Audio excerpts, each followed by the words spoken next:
सहना भवतु सहनौ भुनक्तु सह वीर्यं करवावहै तेजस्विनावधीतमस्तु मा विद्विषावहै।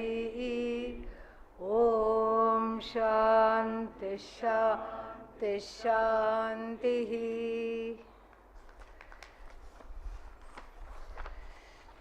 My favorite activity.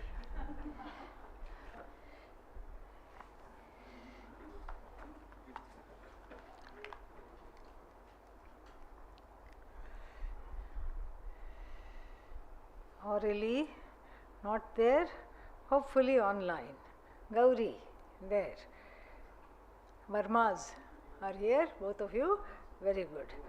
Jairam, yes. Juliana and Thiago, okay, very good. Kenny, there. Mary, there. And Prabhavati and Ramaraju, they generally come in a little late. Lakshmi, there. Oscar with Aurelie and Palak, Rudra, there. And then Rajesh, yeah. And then Rakesh, Ritik, Natarajan, there. Samrat, not there. And then Sanket, there. Shrikant, somewhere there. And then Swamini Satchidananda, there. Tarun, not there. And Mahesh, there. Vinita, there. Daniela, okay, yeah, late but came alive, yeah. Arthaspuranam took place, yeah. I marked you as absent. I will change now. Then Daniela, Deepthi there, Gangadhara, not back yet, went to Delhi. Okay, Miho, yes, Narendra, Nivedita, not here, Pavan, and Pooja, Pooja not here, Purna here, Richi, yes, Satish, yes, Shambhavi, yes, Shrikar, yes, Sudhanshu, yes, Bhaskara, yes. Okay, that's always fun. Okay.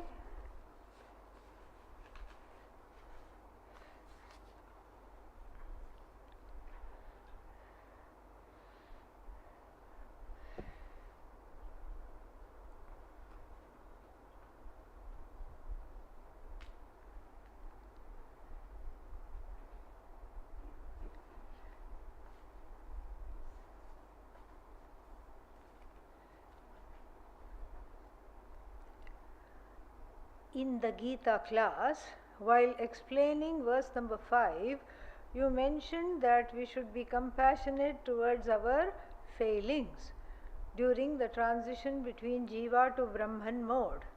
How can we avoid the risk of going to the other extreme and falling into self-indulgence? Very good question, very nice. Yes, this is an important question. Because this is one hand being very hard on oneself and saying, you will never get it right. What's wrong with you? Even after learning from the teachers, you are like this. That is one side of that continuum. The other side is, chalta hai, it's okay, everything is okay.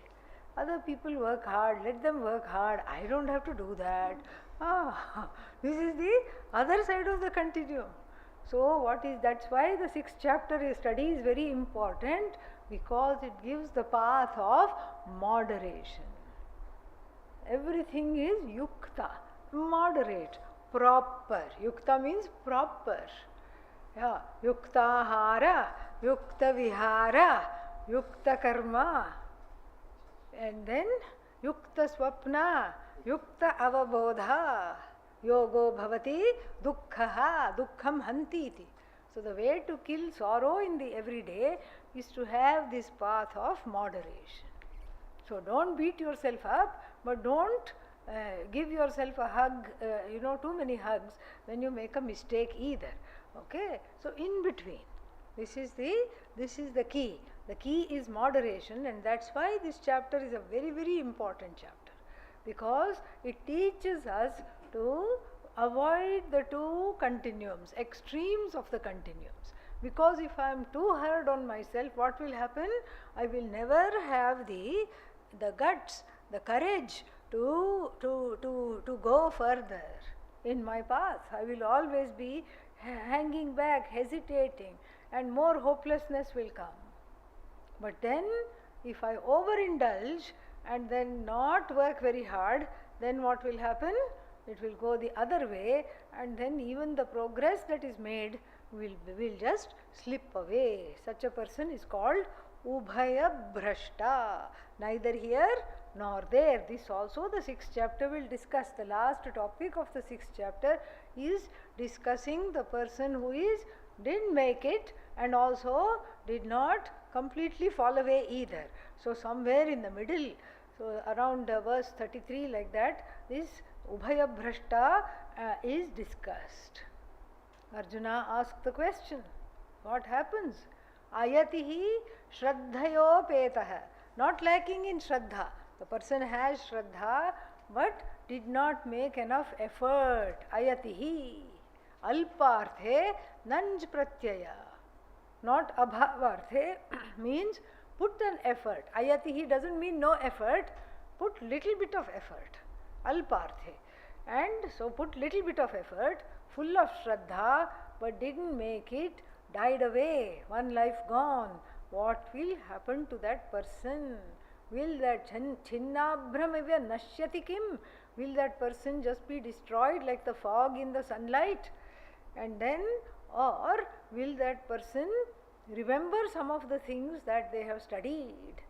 And Lord Krishna assures that if the desire for Vedanta has been strong in the previous life, and even though the one was a bhrashta means neither karma yoga fully, nor dhyana yoga, nor jnana yoga, nothing was able to be achieved by such a person, what will that person do? That person will be born into a family where is conducive to pick up the thread in the next life. Prapyate paurvadaihikam. Paurvadaihikam means the threads from the previous lives are picked up. Shuchinam Srimatam Gehe Yoga Bhrashtha Abhijayate. And so all is not lost. That doesn't mean we have to overindulge. That doesn't mean we beat ourselves up either. Next one. 5, 6, 7, 8. Oh, that means somewhere 1, 2, 3, 4, 5 are there. Anumana. Okay. Here. 1, 2, 3, 4. Yeah, 1, 2, 3, 4 here. Yeah. We'll answer one question from here and one from here. Okay. Yeah. So, it was mentioned in the classes that karma is for human beings. So, if you are born in a different yoni, how to get a human life to attain moksha, or to do other living beings also get moksha? Good question again. So, karma is for human beings, yes. Moksha is also for who? Human beings only. Do other animals get moksha? Generally, no. But where Bhagavan is concerned, anything is possible. In the Purana, we have the story of Gajendra Moksha. So therefore, the elephant that was caught by the crocodile got moksha, cried out for Lord Vishnu in that state, and Lord Vishnu was in such a hurry, he came without his chakra, without his angavastra, without anything. Lakshmi Devi had to courier it afterwards. Send everything by courier, because he came without anything, because he was so much fond of that bhakti that he just answered the call. So that is an exception. The exception does not negate the rule, it only goes to affirm the rule, does not negate the rule. So what do we have here? Moksha is for human beings. Why? Because the other animals do not experience bandha. Bandhana they do not experience. The dog doesn't say, I am bound. I have a complex centered on myself. I'm such a... Dog doesn't think, I'm just, so sad. Unless one abuses the dog, then only it will be sad. Otherwise it is not sad. It is happier than everybody put together. Nobody says my dog is depressed. Nobody says that. If somebody says that, the only question to ask is what? How long has he been with you? Yeah, that is the only question to ask. Yeah, that's the only question to ask. Dog is not depressed. Dog doesn't have a complex centered on the self. And Pujya Swamiji's favorite example, it's like that, what is that? Those bullocks. The bullocks in India, they have their horns like this or like this. Occasionally they will have it like this. And then the owner will have some bells and all tied. The bullock is still going, tilling the land, carrying the cart, bullock cart. It doesn't say, I need a horn replacement surgery. It doesn't look nice. Neither does the mother say that, this kind of a baby has been born to me. I have to take it to the doctor and get the horn correction surgery. No such thing. It's happy. It's happy being what it is.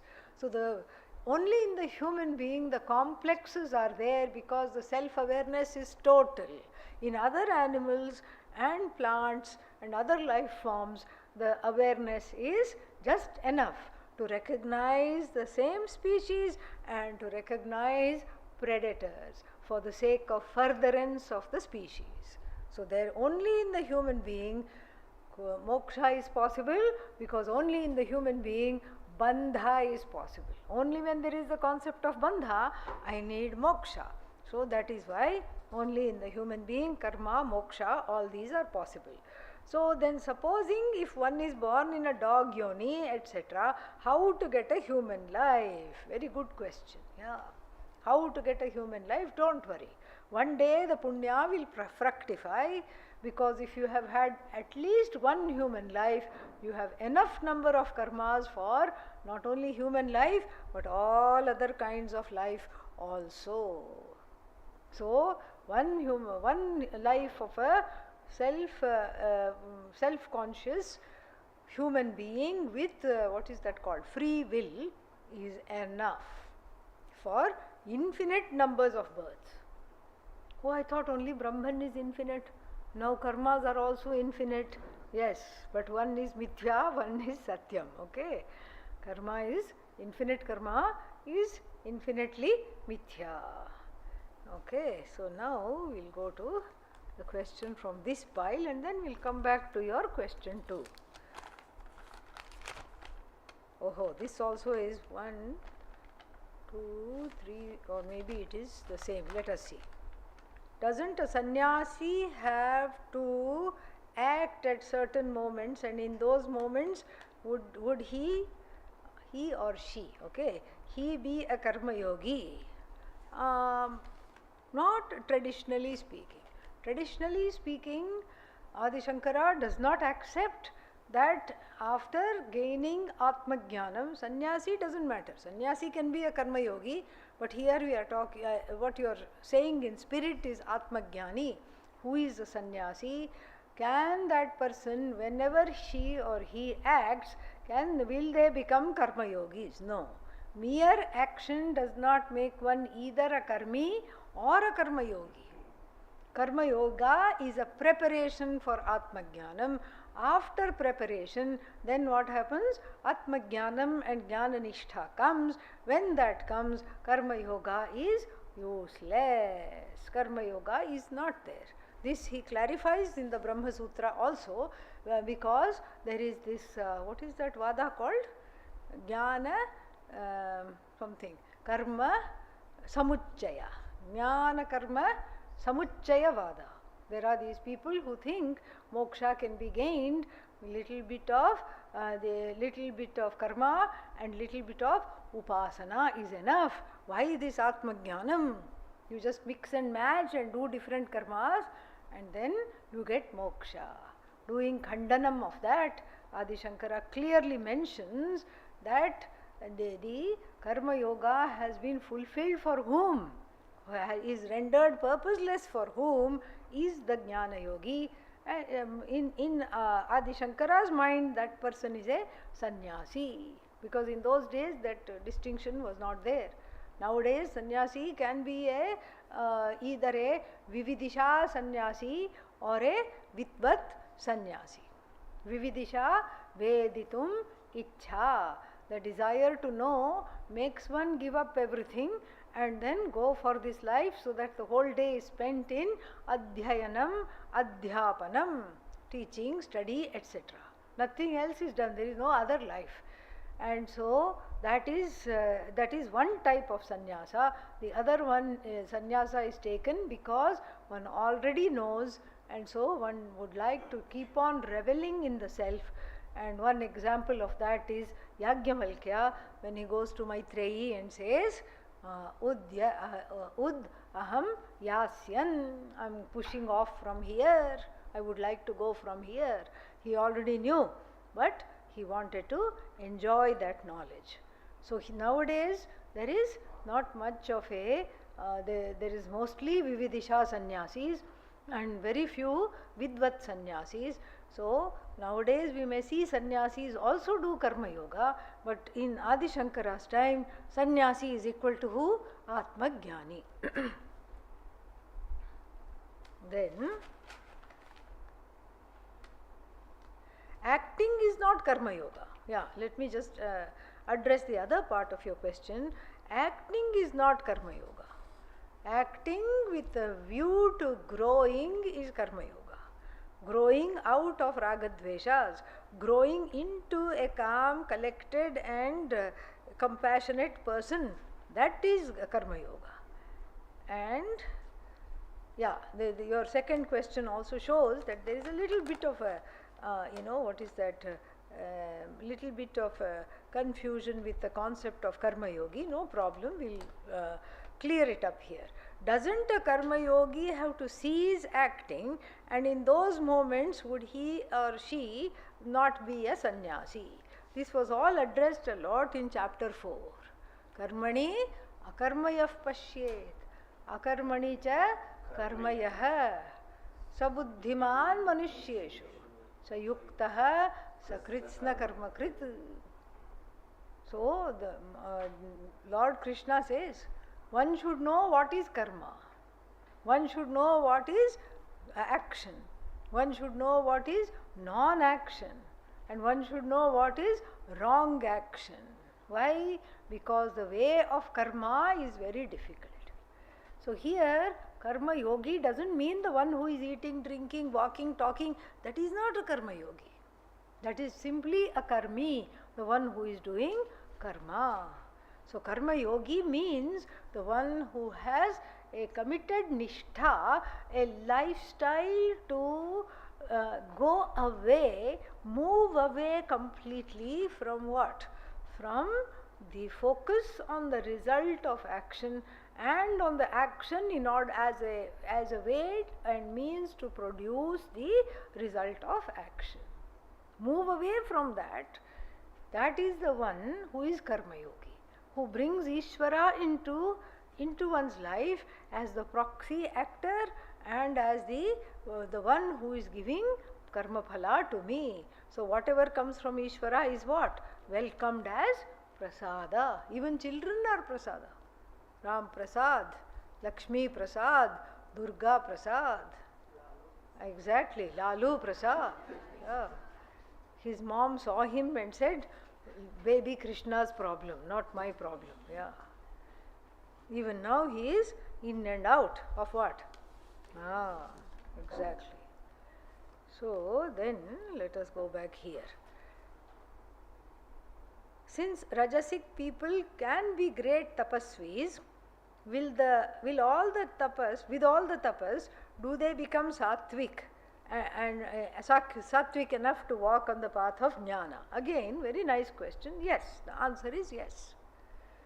The Purana is full of kshatriyas. Kshatriyas means rajah pradhana, and so the kshatriyas doing many kinds of tapas.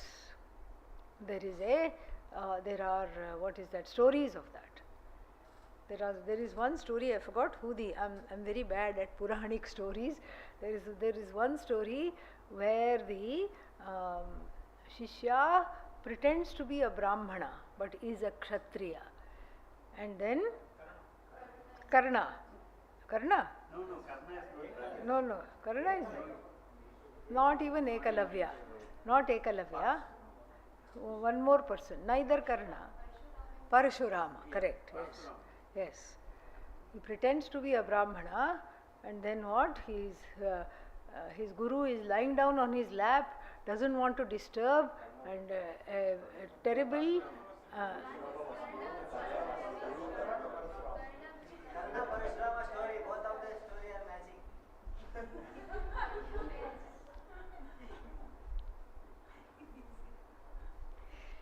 I don't know. Okay? Yeah. You can think whichever one it fits, you take. Doesn't matter. It's all nama rupa anyway. The point of the story is this: that a terrible insect cuts him, bites him, and blood flows, and he doesn't cry out because of that.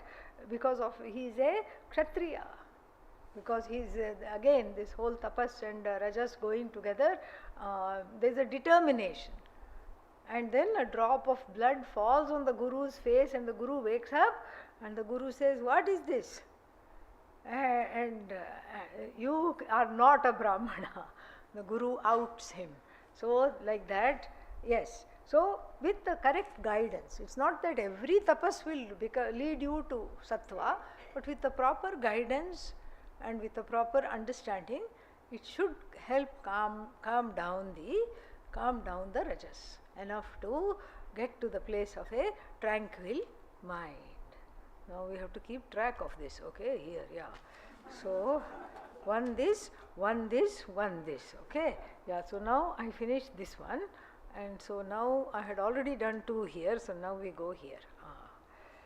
Oh, this one was already done, yeah. This morning,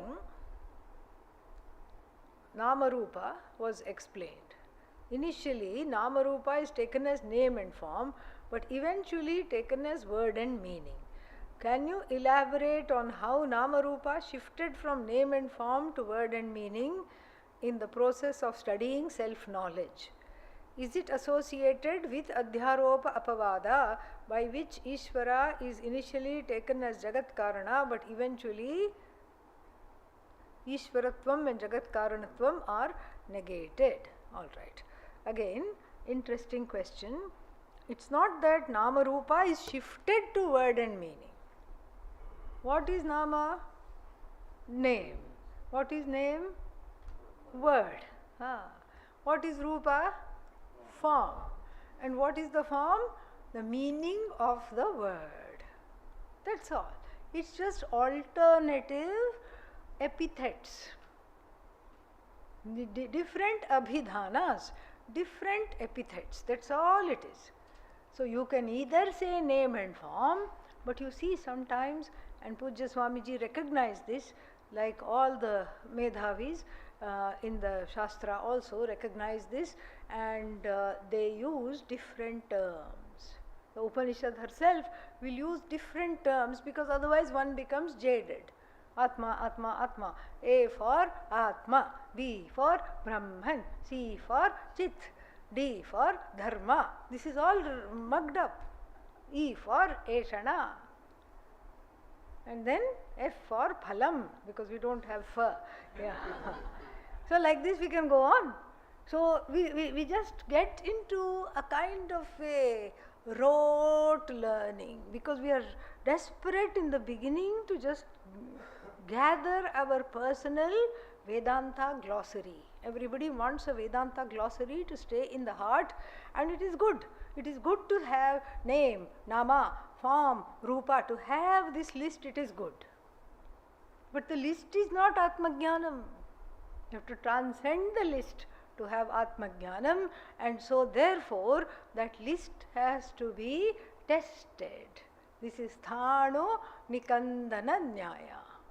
You erect a pole so that you can put one awning on it, and then you test the strength of the pole to make sure it will hold the weight of the awning. You have to shake the pole.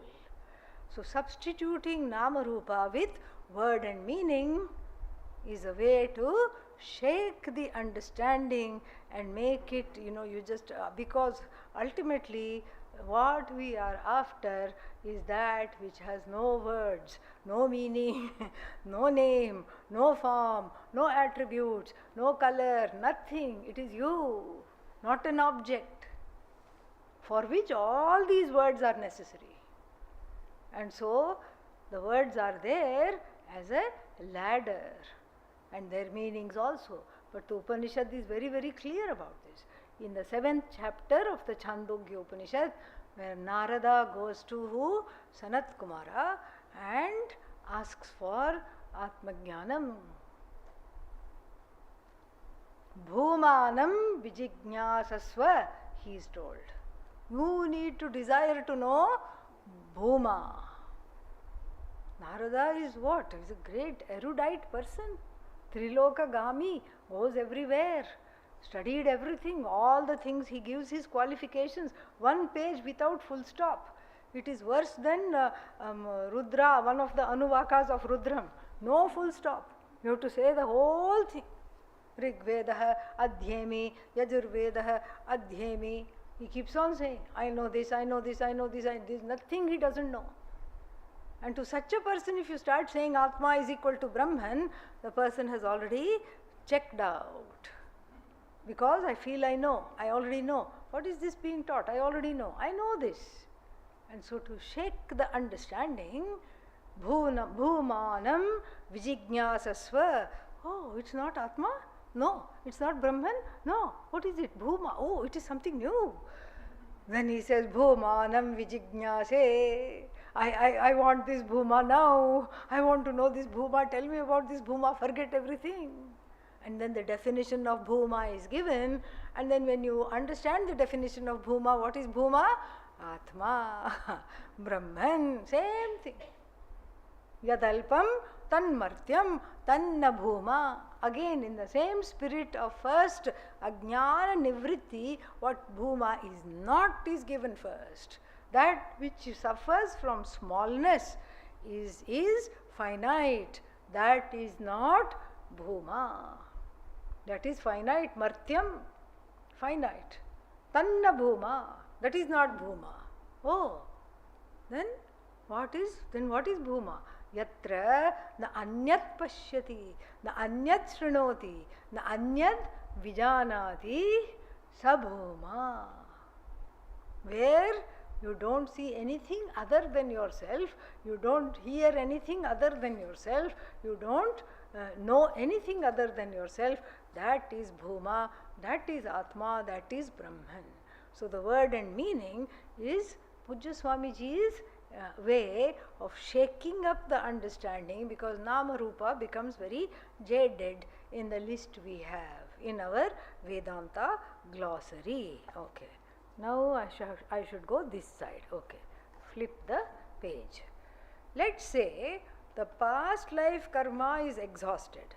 Okay. Let's say that. Okay. Then, but this life karma is pending. And then one gets distracted from the path of liberation. Does one fall back in the birth and death cycle? You bet. Okay? Yeah. Yeah. You bet. How much do you want to bet? You tell me. So, yes, absolutely. Because, first of all, even though we entertained your premise, past life karma will not be exhausted. Why? Because there is one big bank account. What kind of a bank account? Sanchita bank account. What kind is it? Secret, even from you. Gupta bank account. Gupta bank. Which Gupta? Chitragupta bank. Yes, only he knows. Arey, what kind of a bank account it is? Even I don't know my balance exactly. You better not know, because Bhagavan doesn't want to keep reviving you from fainting like this. All the time putting hanky, because when you see the number of karmas there, you will definitely become murchita. You will faint. So therefore it is hidden. Certain things are hidden. What I was in the last life, hidden.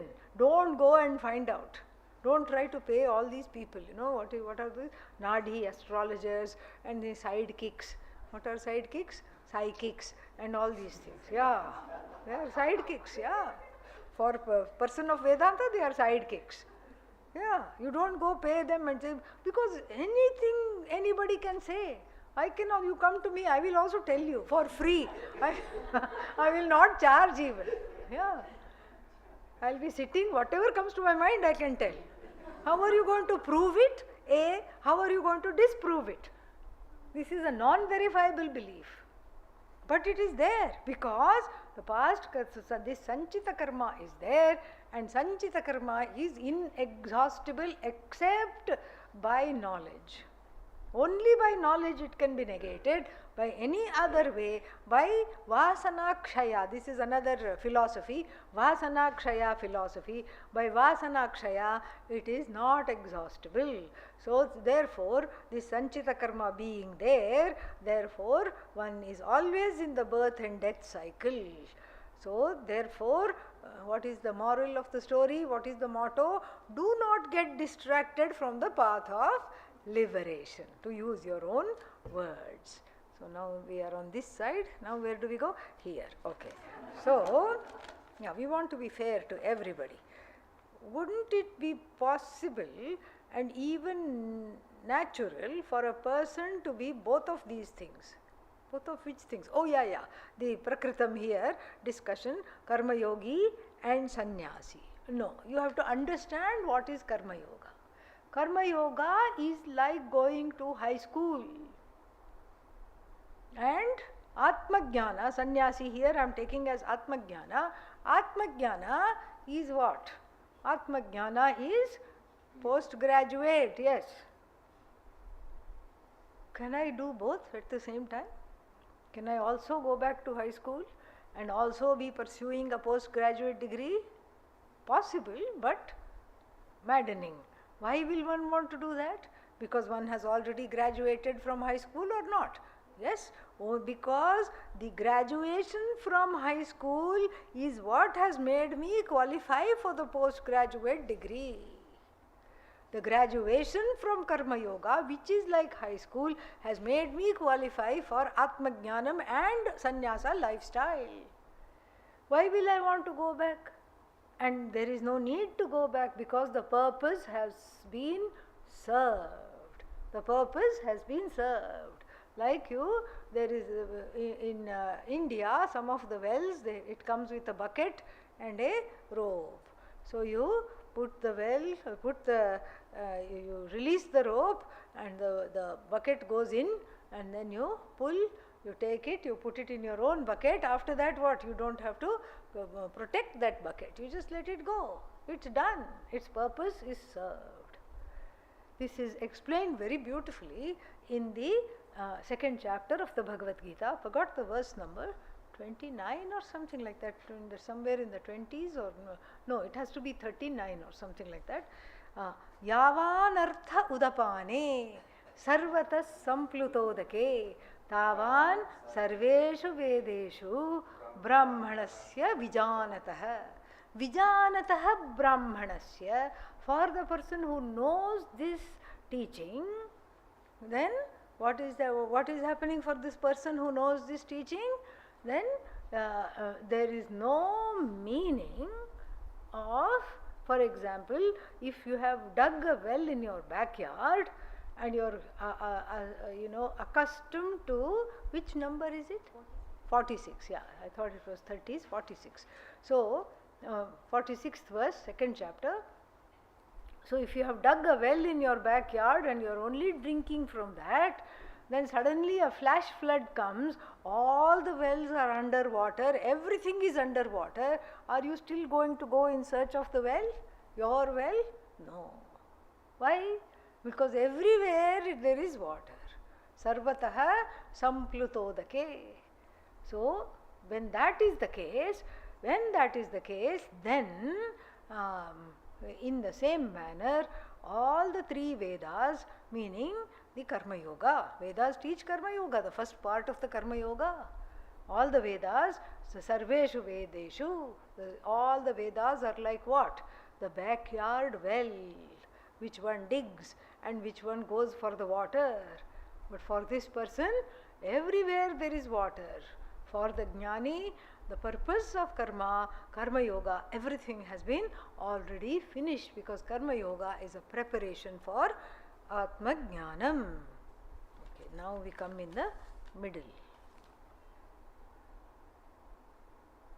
Tadajya bhagavantarena ahutihi pratipadayet. Tada plus ajya, antarena plus ahuti, a plus a. Why savarna dirgha sandhi is not happening here? We will come to that verse. Don't worry. It's about to come. Okay, but we haven't yet come there. Yeah. Yada lelayate hyarchihi. That's the one, I think. Samidheha vyavahane tadajya bhagavantarena ahuti pratipadayet. Yeah, we'll see that. Don't worry. Okay, this also now has got 4 or 5 questions. So I'll keep that here. And then now we'll go to this one. While we are negating duality in Advaita, no, not while, sorry, my mistake. We are negating duality in Advaita, but at the same time, Paracha, Apara Vidya are being distinguished. Is it being done to be disregarded at the end, that all is knowledge, only different nama rupa for better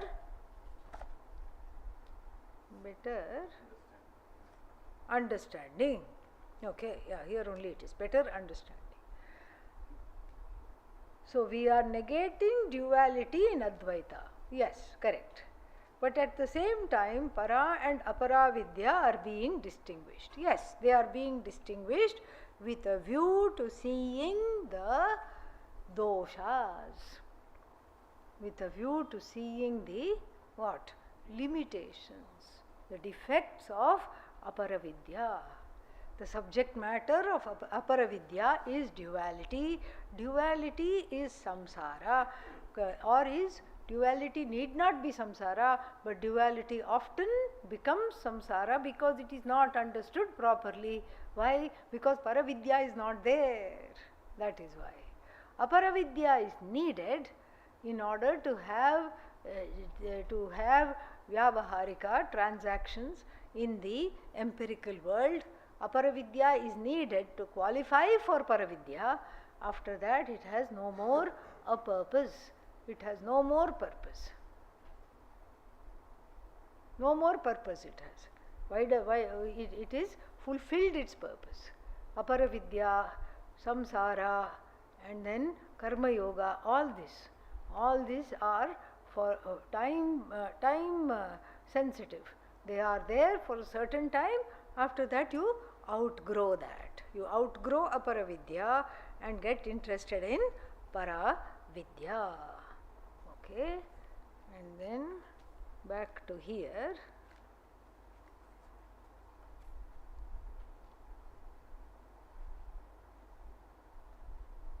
In Mantra Pushpam book, 2 avagraha symbols are there, but in Gita Press, not even 1 avagraha symbol is there for the above word, which is grammatically correct. I will look into it and get back to you. Because sometimes the avagraha is not, putting the avagraha is not a standard practice. In the ancient times, we did not have this avagraha. So, then, next one. Why is it necessary to separate karma yoga and sannyasa? Lifestyles. two lifestyles, one leads to the other. One is a preparation, the other one is the destination. Why remove actions if they are already predetermined? Here we come to this favorite question of everybody. Why renounce actions if they are predetermined and if we have no choice as to whether we act or not? Maybe we have no choice in renouncing either. Have we thought of that? Yeah. Predetermined means what? Previous karma, correct? Previous karma, whose karma? Whose karma? Neighbor's karma? No, your own karma. Your own karma, previous karma, it has an effect now or is affecting the life right now. And you say, therefore karma is predetermined. In the past life, your own karma, did you have free will or not? Yes, you had free will. So the free will of the past life is being interpreted as what? Predetermined fate, destiny in this life. So really speaking, it's your own karma, and whenever you have acted in tangent with dharma, wonderful results come. Whenever dharma has been violated, difficult, challenging results come. That's all it is. So it's not that there is no will. Ultimately we can say everything is my will, and that me is bigger than the whole universe, as big as Bhagavan. That me, everything is me alone, and everything is my will. Or you say, I am nothing, everything is Bhagavan's will. You can go like that. So why renounce karma? So the renunciation is not an action, it is an attitude. So it's not that the person stops acting. The renunciation is of doership, not of the action. Renunciation of action is the renunciation of identification with the status, I am a doer. What? Is the non-identification with the status that I am a doer. That's what I meant to say. Yeah. So is the non-identification with the status I am a doer, or the identification with the status I am ultimately not the doer. So therefore in the 5th chapter we saw Shrinvan, Sprishan, Jigran, Pashyan, Shwapan, Pralapan, Visarjan, Grinhan, Unmishan, Nimishan api. Navadvare pure dehi. This doing all these things, all these are in present continuous. Eating, drinking, going, breathing, coming, all this person, blinking the eyelids, everything, this person is not doing anything or not causing anything to be done. For the person of knowledge, all this is happening because the knowledge is not stopping action. By stopping action, nobody gets moksha.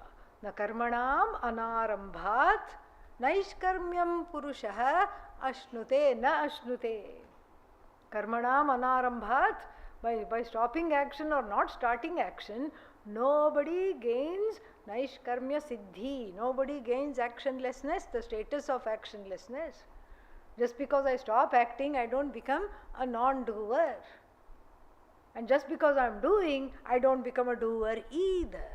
It's all a cognitive shift. Renunciation is a cognitive shift. I am no longer a doer. So the renunciation of actions is important. Even more important is the renunciation of the notion, I am the agent of action. So now we go here. What is this? Being addicted to Shravanam is also an addiction, question mark. I can't read that. Being fond of Gita and Mundakopanishad classes, since it is listening to the Shastra. Better to have this addiction, okay? Yeah. Then you will worry about the other things, because this is Even if this, you think of this as an addiction, better to be addicted to Vedanta rather than what? Samsara. Yes. Better to be addicted to Vedanta, because it's like Harishchandra Danda. You know, in the Harishchandra was a king who had to, unfortunately because of karma, become a funeral ground keeper for a little while. And so the funeral ground keeper, what happens? They have to have a stick. They burn the body, and they have to pushing the body with the stick, because the body is full of various gases. Suddenly the body will jump out of the fire and fall on the side. They have to push it back into the fire. That is their job, because of the actions of because of the various gases and the space between the bones and all. Suddenly it looks like the dead body jumps. So what do? What did Harishchandra do? Picked up a stick and used it to put the body back in the fire. Then what to do with the stick? Throw that also. Same thing here. Harishchandra Dandavat. First you get addicted to what? Mundakopanishad. Bhagavad Gita, 6th chapter, you get nicely addicted, and then it will resolve on its own like Harishchandra Dandavat. It is much better than alcohol, and it is much better than substance abuse. It's much better than overeating. Okay, so therefore remain addicted. Tathastu. All right, yeah. And then, this we have finished. That is good. 3-4 minutes are left. Let's see if I can finish this one also. Can Agnihotra be performed by Grihastha or done by a Brahmachari? Evam. No, not by Brahmachari. Brahmachari is not qualified to do any yajna except Samidha Danam, nothing else. You have to get married. The Upanishad, the Veda ensures that in order to fulfill the desires, you have a person along with you, so that both of you can see the defects. Even if you cannot see the defects, the other person, he or she, will see the defects and one day tell you, I'm sick of Agnihotra, I have other things I want to do in life, I want to understand myself. That kind of vairagya has to come, and so Agnihotra, you have to be married. And then the desire to be desireless is also a desire. It's a yearning and a bondage, is it not? If you say, I must be desireless, I have to be desireless, so all the desires I remove, except what? The desire to be desireless, then that becomes binding. So we don't desire to be desireless. We desire to stop being a desiring, wanting person. Yes. In the wake of this knowledge, that I am a wanting person goes away. That wrong understanding goes away. That I am a wanting person is what? Bhasmasat kurute. Jnanagni. The Jnanagni takes care of this feeling, I am a lacking, wanting person, desiring person. The desiring person is knocked off. That is a status that is superimposed upon the I, that is free of being desire.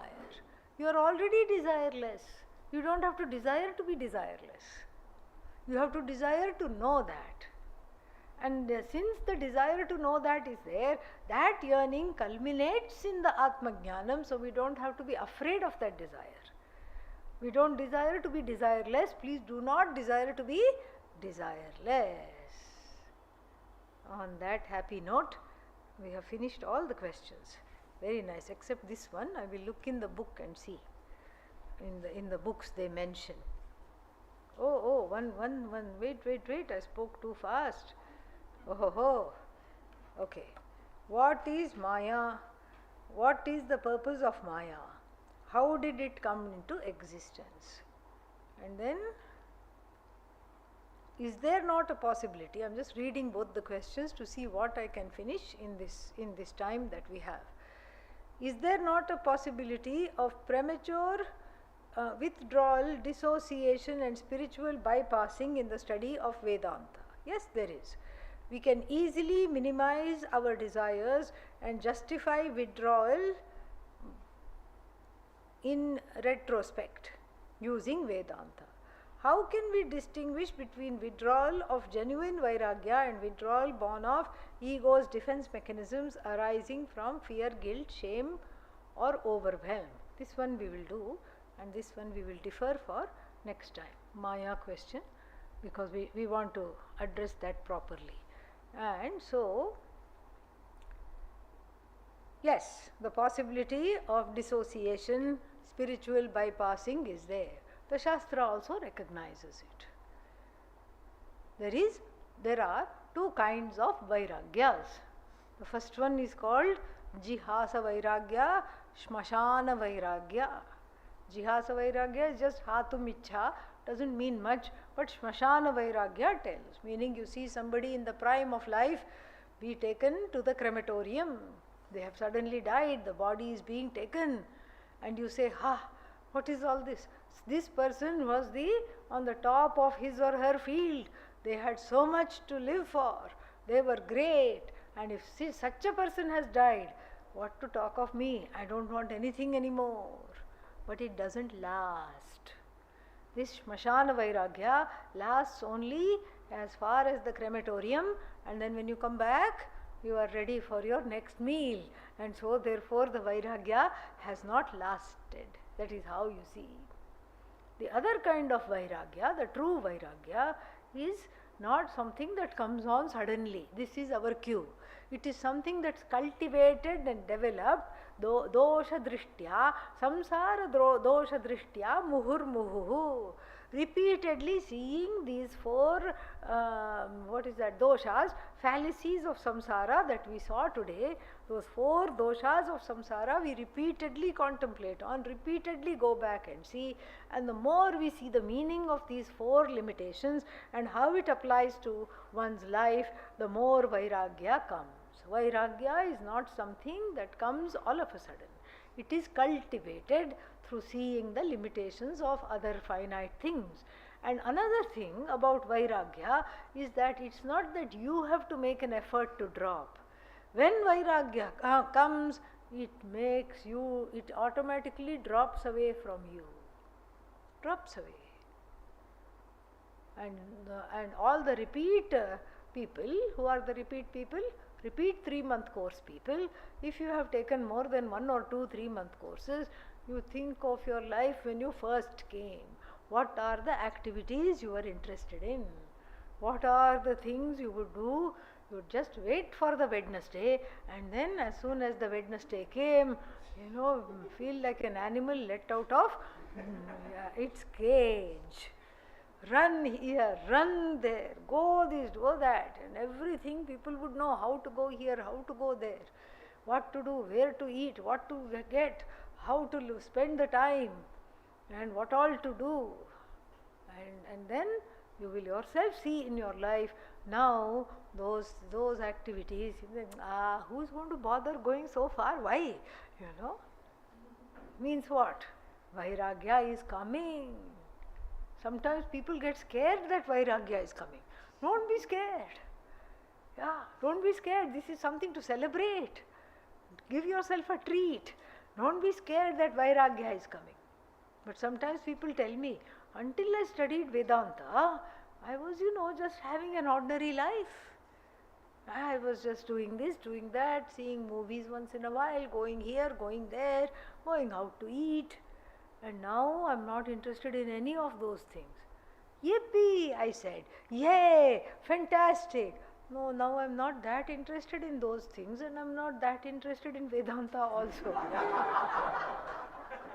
Oh bhaya bhrashta, neither here nor there. That's why that other question, get addicted to Mundaka, get addicted to Bhagavad Gita. Really, that's why. So, Vairagya comes, so one is in between for a little while, one feels, oh my God, I have dropped all the friends, I have dropped all the contacts, and now I am not even contacting Vedanta. Where am I going to go? It's just a momentary panic. Don't worry, it will settle. You will also settle. Okay? Yeah.